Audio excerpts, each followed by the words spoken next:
Okay, today I'm going to show you how to do a long tail foundation chain because I want you to start all of your foundation chains like this. It makes it easier to do that first row into your foundation chain because it makes a better foundation chain.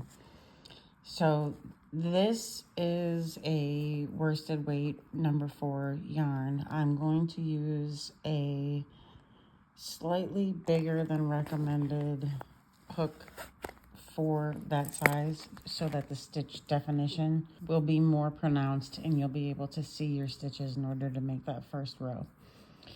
So the only difference is with this type of foundation row, you need to know the length of your project the length you want the foundation chain to come out to be. Like with a chain, you can just keep chaining until you get to whatever length you think it looks like or whatever. But for this one, if you know the length you want it to be, like if you want a blanket, like say you want to make a baby blanket that's 40 inches wide, your foundation chain part or your length is the 40 inches. You want your long tail, so this is a long tail foundation row, you want your long tail to be 3 times the length of your desired ended length. So if you want it to be 40 inches, your long tail will be 120 inches. So for my example, I'm going to make one that's just this big. So this, not without stretching it, you don't want to be pulling it tight. Okay, so I want it to be this long. 1, 2, 3. And it's okay if you have a little more give or, a little extra, but you don't want to be short because then you won't be able to make it the whole way. Once you have your length, take it and wrap it over that finger and then come back. So it's crossed like that. And then take this one and go over your finger like that. Okay? And then grab this one. Drop it off your finger, stick your hook in there. Okay? And then that'll be loose. You're gonna pull it so it gets tight around the hook. That's my working yarn, and this is my tail. Again, you want that tight up on your knee, on your hook. And normally, for what you've learned so far, is to make a chain foundation, which would just be you would yarn over and make your chains like this. Okay, so you're already that far. I'm gonna back it up back to my original slip knot.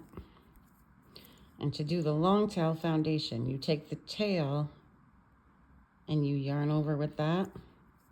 Go back to your working yarn.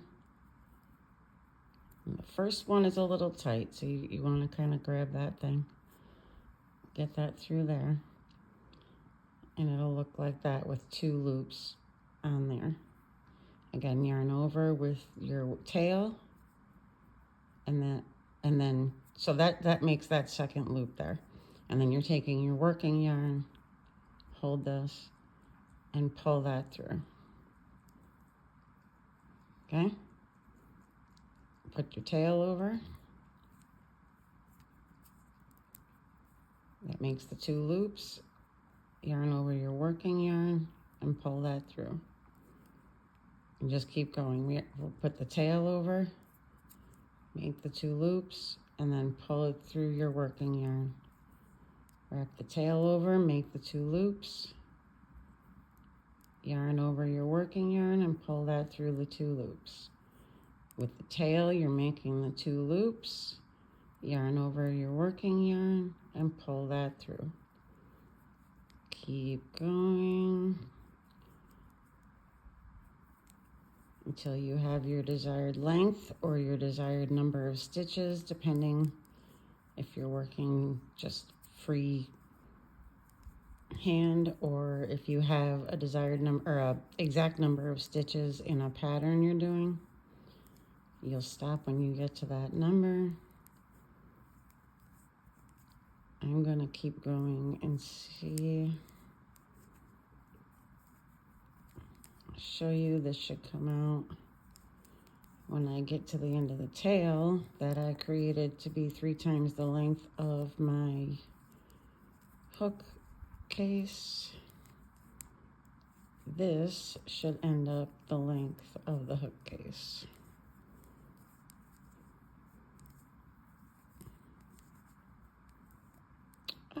Okay, if your hook comes out, just find that single and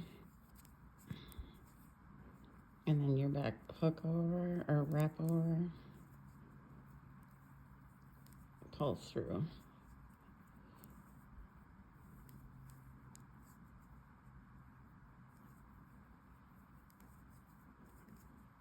See, my tail is getting shorter because I'm using that.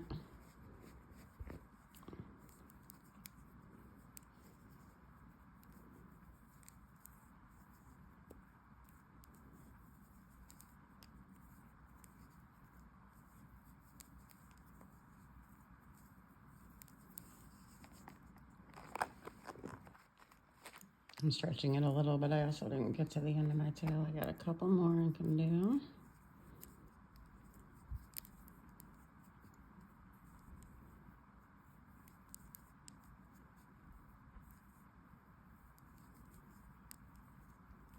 I don't want it to be too short because I want to weave it back in or work over it, but let's check our length.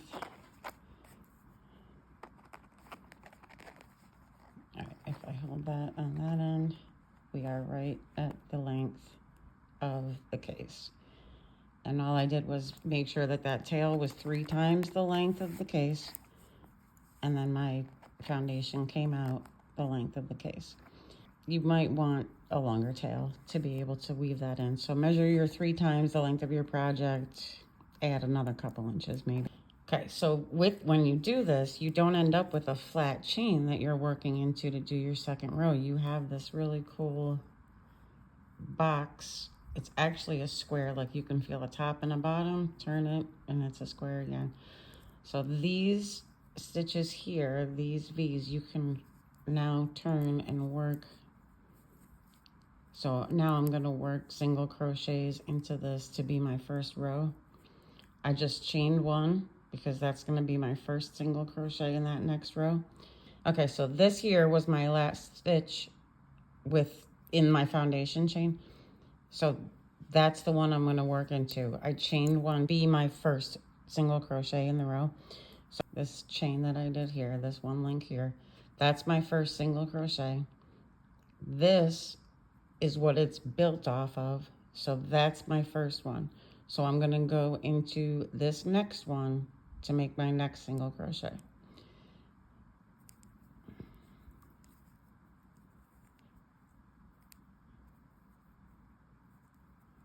Okay, so I don't want this first one, I want this second one.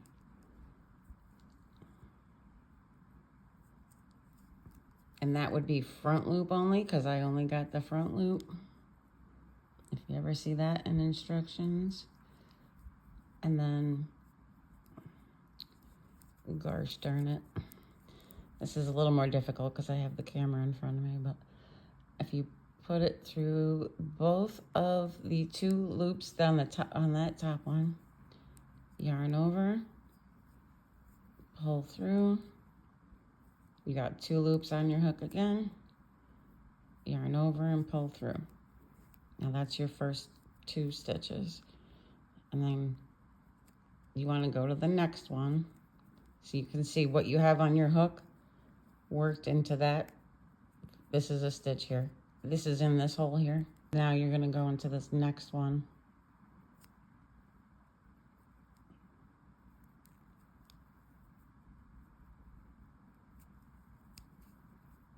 I got it under the 2 loops, yarn over, pull that back through. You got 2 loops on your hook, yarn over, pull through.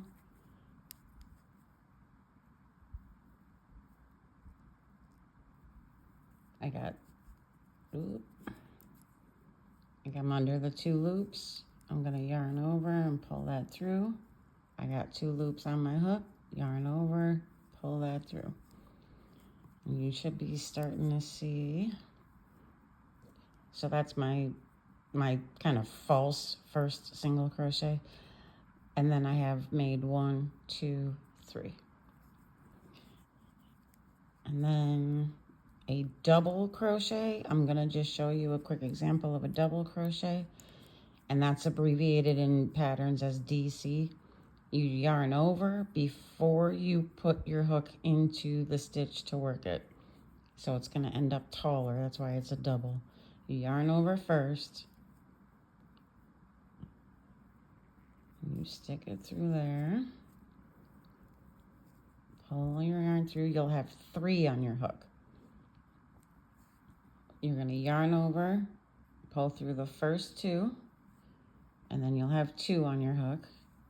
Yarn over again, pull through that. Now that's a completed double crochet. I'm gonna do one more. You yarn over in your next hole that you didn't work into yet. 3 on the hook, yarn over, pull through 2. You'll have 2 on your hook, yarn over, pull through 2, and that's a completed and second completed double crochet. And then the next one I'm going to show you is a half double crochet, which is yarn over, find your next empty hole,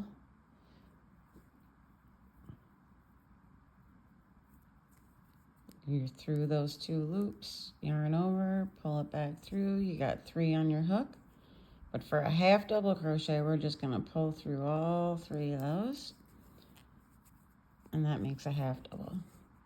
Now that is, I should have went in order and it would have like ramped up, because the single crochet is the shortest. The half double crochet is in between the height of a double and a single. And then the double is taller than the half.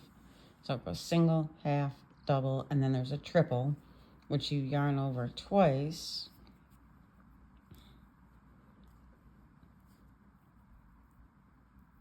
Stick your hook through those 2 loops, and you'll have 4 on your hook. Now these middle 2 are that twist, so they're a little tight. So then you're gonna yarn over, and you're gonna pull through 2, and you'll have 3 on your hook. Yarn over, pull through 2, you'll have 2 on your hook. Yarn over again for the 3rd time, that's why it's a triple, and pull through your hook. So that's even taller than the double, so that's a triple. I'll do one more triple.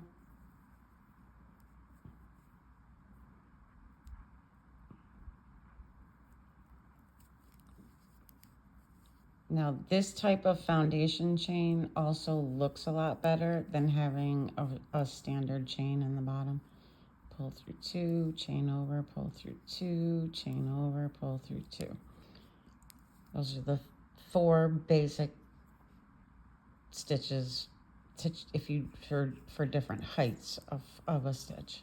And you'll learn later on why you want to use different heights in different situations. But those are the ones that I'd like you to practice first and get that down. You can just practice making the foundation chain and then go across that foundation chain, just practice making those different types of stitches. Let me see if I can take my hook out. Whenever you take your hook out, do what I just did there. Don't just try to pull it out. Whenever you take your hook out of a project that you're gonna come back to, pull this up and leave a long loop there, so that when you come back to it, it doesn't pull any stitches out. Okay, but I'm gonna stop, so I'm pulling this out here. That foundation row ends up coming out looking a lot better than a straight chain. And those are some good first practice stitches for you to play with until we're ready to move on to something more complicated. Okay,